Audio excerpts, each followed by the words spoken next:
богатый на Южном Дагестане совхоз Амурский распали, разделили на части, остались жители села ни с чем.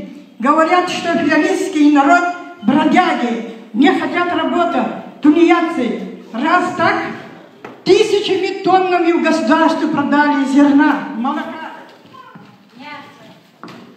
сыра, винограду. Из 6 районов принимали мелкие, крупные, рогатый скот, сдавали в Азербайджан, Дербент, Махачкалу. Вышестоящие руководители верят такому человеку, который врет, обманывает свой народ, лезгинский народ. В настоящее время у бедных жителей остались эти земли. Творческий, смелый, умный руководитель не спешит раздавать земли, а организовать обратно совхоз или колхоз на месте и заставить всех работать. Во все времена, вы знаете, идет война за клочок земли. Каждый житель должен защитить, уберегать землю.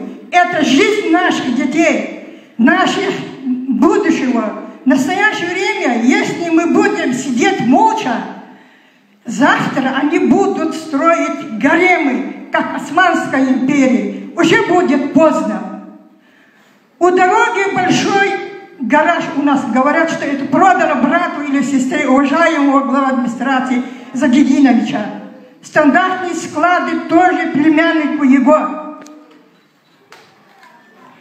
Это тоже пот и кровь наших жителей. Людям не хватает питьевой воды. Через 4 дня дают нам воду сейчас питьевую. А они делали из питьевой воды шлакоблоки. Отвезли куда в свое селение, там ограждение делают. Есть много таких тысяч фактов. Я не могу, не хочу потянуть. Молодые семьи, которые хотят строить дома, им не дают 0,15 сот земли. Это невозможно. А около 600 гектаров продавать запросто можно. Где эти деньги? На что построено население Филя? Детские площадки строят, или глуби, или что нужно необходимое. Нету свои карманы. Рядом граница. Наши ребята покупают за 50-100 тысяч рублей в машины и таксуют. Надо же как-нибудь существовать, а не жить существовать.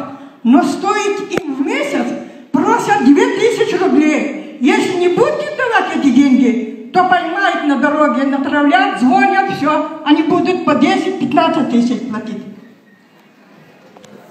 За эти вопросы там несколько раз были перестрелки. Что нам делать? Как жить в таком неспокойном селе? Что хотят от нас чиновники? Зачем вам столько денег? Ведь на тот мир забирают нас одинаково. Он тоже 2 метра, мне тоже 2 метра, который бедняку тоже.